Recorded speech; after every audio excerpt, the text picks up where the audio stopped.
Muchas gracias. Háblanos, Señor, en este día, porque esperamos en ti. Te lo suplico en el nombre precioso de Jesús de Nazaret. Amén, Señor. Amén, Señor. Amén. Dios les bendiga a mis amados hermanos y hermanas y personas que nos escuchan a través de estos medios. Qué bueno es bendecir el nombre del Señor y qué bueno que podamos recibir de esa paz que Dios imparte sobre cada uno de nosotros y que nos permite el poder sentir ese poder glorioso de sus maravillas, de su bondad, de su poder sanador, de su poder restaurador. Tenga la plena confianza de que Él está contigo. Y si Él te habla a través de la palabra es porque quiere corregir cosas que hayan en nosotros y quiere que no haya impedimentos para la manifestación de su gloria. Sí, Dios es un Dios poderoso, es un Dios amoroso, es un Dios de justicia. Pero esa justicia nos lleva y nos enseña a que hagamos las cosas correctas para Él. Y es lo que hemos venido tratando de enseñar, y espero que tú hayas asimilado la palabra que esta semana el Señor nos ha venido hablando en cuanto a la incredulidad, la duda, el permitir cosas en nuestro corazón que impiden el poder de la mano del Señor. Hay gente que no ha aprendido a abandonarse en sus brazos, en sus manos, y eso ha traído consecuencias. No porque Dios quiera castigarte, no porque sea un Dios que está listo con la vara quizás a corregirte. No, es un Dios de amor. Que hay acciones, actitudes en nuestra vida que no le permiten el moverse en libertad justamente por la justicia de Dios. Y cuando tú aprendes o comprendes o entiendes lo que es la justicia de Dios, no es ni tantico parecida a la justicia del hombre. La justicia del hombre es imperfecta. Hacen con ella todo lo que quieren y la perturban, la violan. No así con Dios. Con Dios es imposible hacer eso. Un abogado decía: echa la ley, echa la trampa. Pero esta es la ley del hombre. Porque justamente cada ley que saca el hombre ya está mirando cómo a través de ella pueden saltarse lo que el rigor de la ley está diciendo. Pero lo establecido con Dios, se dice que está establecido, como dijo, o como dice la palabra: lo que escrito está, escrito está. Quizás tratamos muchas veces de conmover el corazón de Dios con nuestras lágrimas, con nuestras palabras. Y vaya que sí, Él se conmueve porque no es duro de corazón. Al contrario, al mirar el gemir, el clamor de su pueblo, la angustia de su pueblo, Él está presto para ayudarle. Pero también nos ayuda a que corrijamos, a que le quitemos toda autoridad que le hayamos entregado al enemigo, que nos está arruinando, que nos está alejando de la presencia de Dios y que no deja el fluir del Espíritu Santo en nuestras vidas. Y una de ellas es la que hemos venido tratando esta semana, que es la incredulidad. Y yo le he venido hablando a cada uno de ustedes y a las personas que nos han venido siguiendo estos días, cómo la incredulidad causa tanto destrozo en nuestra vida espiritual. Y cómo somos tan duros de corazón para no comprender que todo se mueve dentro de un ambiente espiritual. Todo tiene un contexto espiritual. Que a veces gastamos nuestras fuerzas donde no van a haber resultado, pero todo lo que hagamos con la ayuda de Dios, en la dirección de Dios, va a ser totalmente diferente. Y va a marcar una diferencia tan grande. Y no la verás solamente ahora, sino la verás con el transcurso de los tiempos. Y yo te lo digo con toda mi seguridad, porque es lo que Dios ha hecho conmigo. Yo les decía que cuando hay incredulidad, enfrentamos las dificultades con nuestras fuerzas y pronto se nos acaban. Que nuestra incredulidad anula la palabra, las promesas de Dios, o la retarda. O simplemente yo sigo insistiendo que tal vez cuando lleguemos al cielo, si hemos recibido al Señor como nuestro Señor y Salvador, Él nos va a decir: mira todo lo que tú pudiste hacer cuando estabas en la tierra y no lo hiciste por falta de conocimiento. Y uno de los profetas menores dice: mi pueblo fue destruido porque le faltó conocimiento. Y la falta de conocimiento, especialmente de la palabra de Dios, de entender lo que es Dios y todo lo que le ha hecho a nuestro favor y cómo ha establecido todas las cosas, nos lleva a perder muchas cosas, inclusive a ser destruidos. Pero también les decía que muchas veces por nuestra incredulidad despreciamos las ricas bendiciones que Dios tiene para con nosotros. Y yo les ilustro fácilmente y les cuento una etapa en nuestra vida cuando estaba nuestro padre, nuestra madre, muchos años atrás, como nos sentábamos todos como hermanos en una mesa, 9, todos juntos, mami, papá, mami, mamá, y nosotros a veces no disfrutábamos de lo que teníamos en la mesa por mirar el plato del hermano a ver a quién se le fue un poco más de comida. Y muchas veces era una lloradera o una protesta sentados en la mesa, no disfrutando de nuestro pan que nos servían con esfuerzo nuestros padres, sino que por mirar el plato ajeno, el plato del hermano o quizás de mi padre o de mi madre, que quizás llevaban un poco más de comida, no disfrutábamos lo de nosotros. Y eso se ilustra perfectamente, porque todo lo que Dios nos ha dado es lo suficiente para estar firme, para fortalecer nuestro cuerpo, para luchar, para vencer, y tiene mucho más cuando aprendemos a reconocer que Dios es el Dios todopoderoso, que la provisión de Dios, poca o mucha, nos sustenta. Y les decía que la misma palabra dice, porque no solo de pan vivirá el hombre, sino de toda palabra que sale de la boca de Dios. Ella es la que realmente te sustenta. Ella es la que nos da vida. Ella es la que fortalece nuestra alma y nos ayuda para hacer frente a cualquier circunstancia que venga contra nosotros. Y es donde podemos decir con toda seguridad de que si Dios está con nosotros, no habrá nada, no habrá quien contra nosotros. Pero también ayer les compartía de tener cuidado de no deshonrar a Dios mismo. ¿Por qué? Porque cuando escuchamos otras palabras diferentes, cuando dudamos de la provisión de Dios, cuando dudamos de la compañía de Dios, cuando se nos olvida las promesas que están escritas en la palabra, una de ellas, la más conocida: yo estaré con vosotros todos los días hasta el fin del mundo, yo no te dejaré ni te desampararé. Dios dice verdad y está con nosotros. Y lo que pasa es que muchas veces los sentidos nos hacen alterar nuestra paz espiritual y nos engañan. Y nos vamos solamente por sentires. Y la vida cristiana o la vida en Dios no es por lo que yo sienta, es por la fe.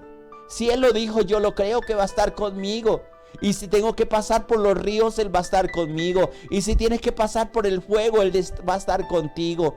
Y si vas a pasar por desierto, por valle de sombra y de muerte, como dice el Salmo 23, Él va a estar contigo y sobre todo te va a infundir aliento, que es la promesa de parte de Dios.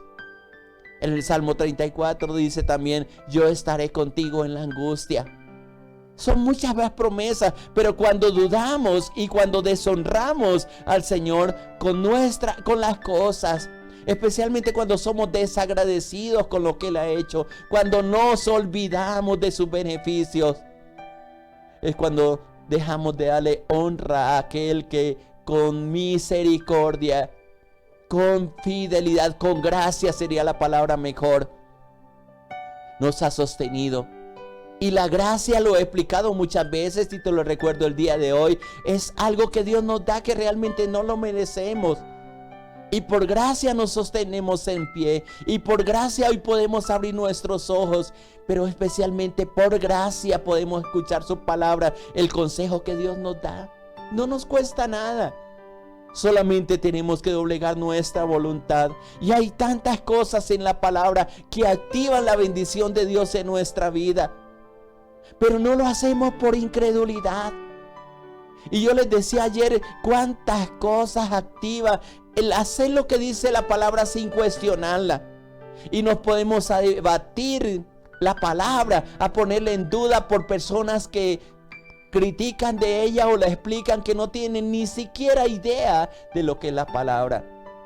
Y vaya de que la gente sí que ataca la verdad. para camuflar la mentira. Y el problema del hombre, el problema del mundo, el problema de inclusive cristianos, es que creen más a la mentira, que era lo que estamos hablando dentro del contexto de Números capítulo 13 y 14. Creyeron más al mal informe de los 10 espías, de los 10 príncipes que fueron a reconocer la tierra, que realmente lo que Dios había dicho. Y por eso Él les dice: ¿hasta cuándo no me creerán? Y es la misma palabra que Dios sigue diciendo sobre nosotros: tanto que te he mostrado mi amor, tanto que te he mostrado mi gracia, tanto que te he derramado misericordia sobre ti, ¿y por qué no crees en lo que yo digo a través de mi palabra? Abra tu corazón y deja que Él obre a través de ti, y verás maravillas en ti. Se activarán muchas cosas. Todas las cosas tienen un efecto espiritual y un efecto natural. Inclusive yo le hablaba el efecto que producen las finanzas. Pero Mamón, que es uno de los dioses que no nos da libertad, a veces impide ese fluir de la bendición de Dios, y pensamos que lo que tenemos es por nuestro esfuerzo, y no nos hemos dado cuenta que es por la gracia, por la misericordia de Dios. Él es el que nos sostiene, el que nos da vida, el que nos da aliento en medio de todas las cosas. Retenemos la bendición. Y ya a veces me parece ver un dique, como cuando se sostienen las aguas, las corrientes de las aguas, que solamente dejan filtrar ciertas gotas de agua, pero hay contenido una cantidad de agua. Y yo declaro, y a veces pienso, que hay una cantidad de bendiciones detenidas por no creer a la palabra, por ser egoístas, por no creer a lo que Dios nos ha dicho. Pero también la incredulidad nos lleva a causar, o mejor, a servir de piedra de tropiezo y de dolor a los que están a nuestro alrededor. Si vamos al libro de Números, donde hemos venido meditando en esta mañana, ahí en el capítulo 14 hay una expresión que es bien interesante de lo que Dios está diciendo. Cuando ellos dieron el informe, cuando estos príncipes dieron el informe, miren lo que pasó. Ellos decían: no, mire, ahí hay gigantes. Y les parecemos, termina diciendo el capítulo 13 de Números. Dice: también vieron allí gigantes, y los hijos de Anat, raza de gigantes, y éramos nosotros para ellos, a nuestro parecer, y estoy hablando de eso, como langostas, como gusanitos, como cucarachitas, voy a decirlo de esa manera. Y así les parecíamos a ellos. Esas palabras produjeron una reacción en el pueblo. Y en el versículo 1 del capítulo 14 empieza diciendo la palabra: entonces toda la congregación gritó y dio voces, y el pueblo lloró aquella noche. Por eso la importancia de tener responsabilidad con lo que decimos. En devocionales pasados yo les decía que nosotros hemos sido llamados a ser portadores de buenas noticias, no de malas noticias. Por eso se llama evangelio. ¿Sabe lo que significa evangelio? Evangelio significa buenas nuevas.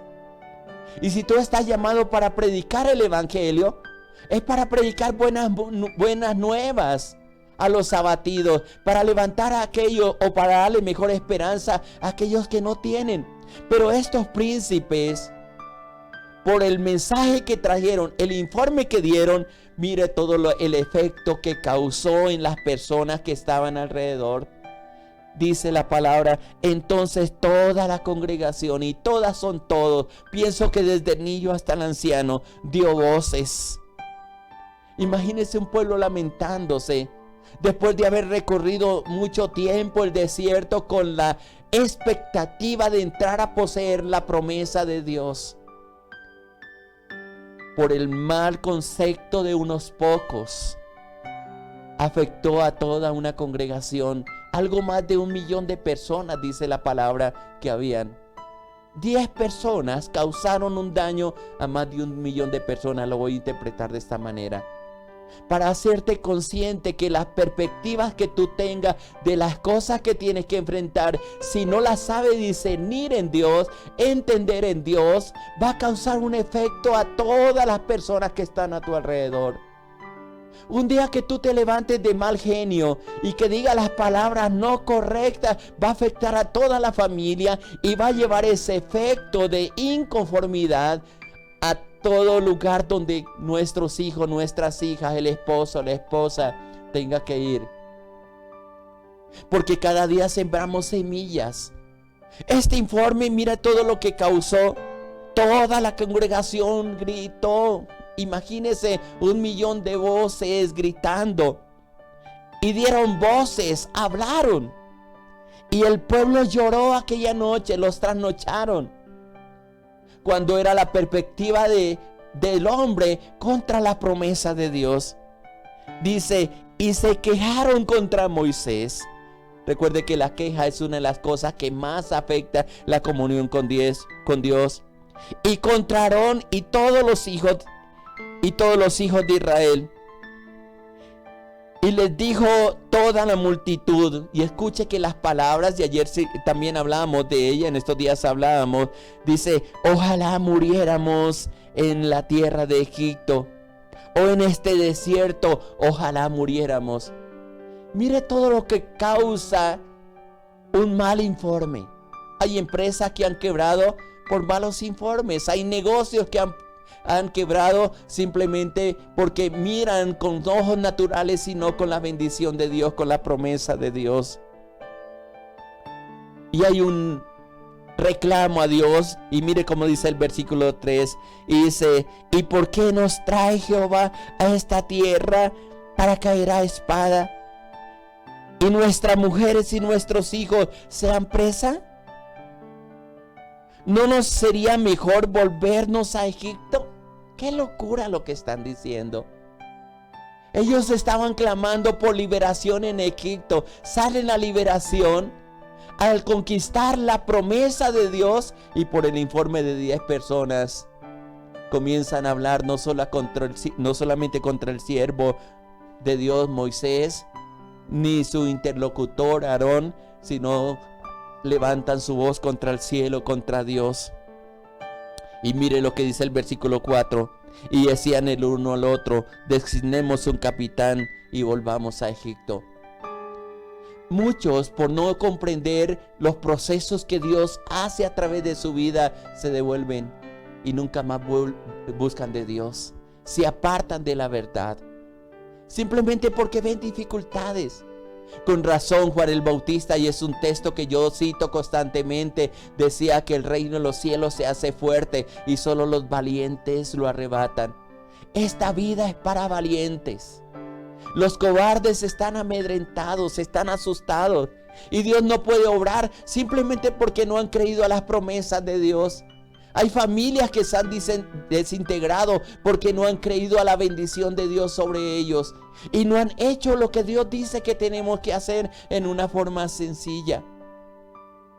Se quejaron contra Dios este pueblo, y es la queja que constantemente sale de nuestro corazón porque no apreciamos las bondades de Dios. Él es la fuente de poder. Él es la fuente de gracia, y la cambiamos por la fuente de la queja, por la fuente del dolor, y causamos dolor a todos los que están a nuestro lado.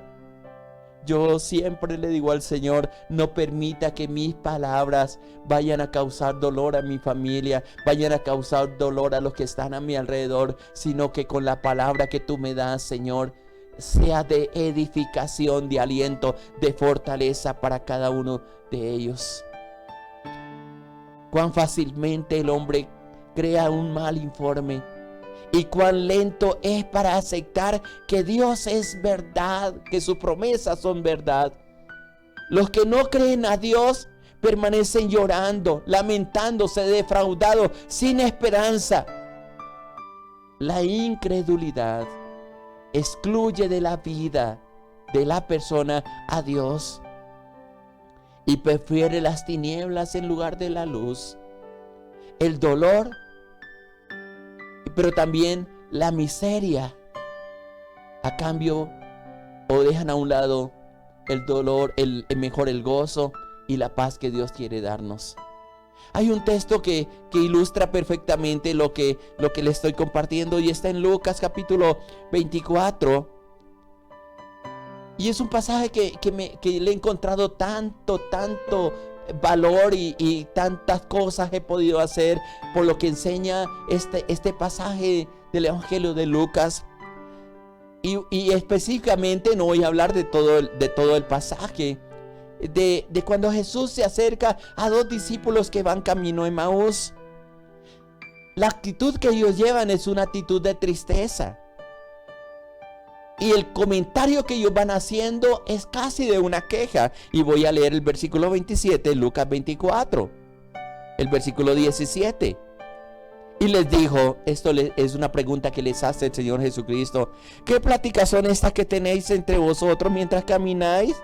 Y escuche lo que dice: ¿y por qué estáis tristes? Tal vez la palabra que Dios te está diciendo también en esta mañana: ¿por qué tienes angustia en tu corazón si todas las cosas están en mis manos? ¿Por qué estás triste si yo tengo una promesa de sostenerte, de sacarte adelante, de cumplir mi propósito en ti y en los tuyos? Y ellos comenzaron a darle respuesta. Y le comienzan a expresar la causa de la tristeza. No voy a leer ese texto, voy a saltar al versículo 25 de Lucas capítulo 24. Y escuche cómo Jesús lo confronta. ¿Qué es el confrontar que Dios hace muchas veces para con cada uno de nosotros? Entonces Jesús le dijo: oh insensatos y tardos de corazón para creer todo lo que los profetas han dicho. Y está en una exclamación. Una exclamación es un tono más o menos subido. No es un grito, pero sí es casi un lamento. Porque ellos no habían comprendido lo que había acontecido en esos días. Les había causado tristeza, pero el Señor Jesucristo durante todos los 3 años que vivió con ellos les enseñó cuál era el plan de Dios para la redención. Y no solamente Él, sino que a través del Antiguo Testamento, de los profetas, les había enseñado, les había dicho, les había anunciado todo lo que tenían que padecer, pero ellos no lo habían creído. Tal vez es el reproche que el Señor tiene para cada uno de nosotros, o mejor, el llamado de atención que tiene para ti, que tiene para mí, diciéndonos: ¿por qué son tan insensatos? ¿Por qué no son entendidos? ¿Por qué no son ecuánimes en lo que creen, en lo que piensan? ¿Por qué son tan tardos de corazón para creer todo lo que está escrito por los profetas? Y Él comienza a explicarles todo lo que pasó, todo lo que sucedió. Y es lo que nos ha pasado a nosotros por no entender los tiempos de Dios, ni los propósitos de Dios, ni el obrar de Dios. Nos desesperamos. Hablamos contra Dios, y yo les he dicho que me he encontrado con personas que están enojadas con Dios sin razón. No aceptan la voluntad de Dios. Retenemos cosas que Él quiere liberar. Nos bendice y a veces nos molestamos. Nos conduce por el camino que le hemos pedido y luego estamos protestando contra Él. Y no entendemos que Él es el Dios que nos quiere levantar, que nos quiere ayudar. Doblegue tu corazón, acepte la voluntad de Dios. Dígale: Señor, yo sé que tú tienes propósitos grandes, maravillosos con cada uno de nosotros, Señor, con mi vida, con mi familia, con mis hijos, Señor. Y yo sé, Padre mío, que tú eres el Dios que nos sostiene, que la bendición viene de ti, Padre, que la bendición tuya es la que me levanta, la que me restaura. Y si tú le has entregado la vida a Él, créame, y te lo digo con todo mi corazón en este día, Él te va a sacar adelante, no importa las circunstancias. Dios es el Dios que bendice. Y termino leyendo lo que dice el libro de Proverbios en el capítulo 10, versículo 22, que es un salmo o un dicho o un proverbio bien precioso. Recuerda: la bendición de Jehová es la que enriquece y no añade tristeza con ella. La bendición de Dios será que el pueblo entrara al pueblo de Israel, al pueblo prometido, o mejor, a la tierra prometida. y disfrutar de esa tierra que fluye leche y miel, pero ellos no lo consideraron así. La bendición de Dios para ti va a traer gozo, va a traer alegría, te va a sustentar, no va a añadir tristeza, sino alegría. Y aunque nos cueste un poco alcanzar esa bendición, si permanecemos, si somos fieles, Él hará cosas maravillosas contigo, conmigo. Y recuerde este proverbio: la bendición de Jehová es la que enriquece y no añade tristeza con ella. Si hay tristeza en tu corazón, hay algo que está funcionando mal. Abandónate en las promesas de Dios, que si Él lo dijo, Él lo hará. Vamos a orar y vamos a decirle: Padre precioso, te doy gracias en esta mañana por tu bondad, por tu misericordia, por tu gran amor, porque tú has sido fiel en medio de todas las cosas. Y hoy podemos abandonarnos en tus brazos y conocer y entender que tú eres el Dios maravilloso que nos sustenta, que nos ayuda, que nos dirige. Dejo en tus manos, Señor, a tu pueblo, a tus hijas, y permita que esta palabra, Señor, produzca un efecto en sus corazones y puedan caminar y recibir la bendición tuya y esperar la bendición tuya, Señor, en todo lo que te has propuesto hacer en la vida de mi hermano y mi hermana, Padre. Abre nuestro entendimiento. Permítanos ser hombres y mujeres sensatos, Padre, entendidos, Padre, y con un corazón dócil para esperar en ti y comprender tus promesas y escudriñar tu palabra, Señor, y poner en práctica estos principios, Señor, que están establecidos, Señor, porque son veraces, porque es verdad, Padre. Gracias por hablarnos, gracias por dirigirnos y guárdanos, Señor, en tu mano preciosa. Te lo suplico en el nombre precioso de Jesús de Nazaret. Amén, Señor, amén. No se les olvide, para mañana vamos a celebrar la cena en el tiempo que vamos a estar transmitiendo, 9 de la mañana. Prepara el pan, prepara el vino, vamos a hacerlo y vamos a reclamar promesas que hay aquí en la Biblia. Y vamos a decirle: Señor, sé propicio para con cada uno de nosotros, y la victoria en la cruz sea para cada uno de nosotros. Dios les bendiga. Le habló su pastor Ilan de los Alvira, de la Iglesia Cristiana Sinaí, Bogotá, Colombia. Muchas bendiciones para todos. Les amamos.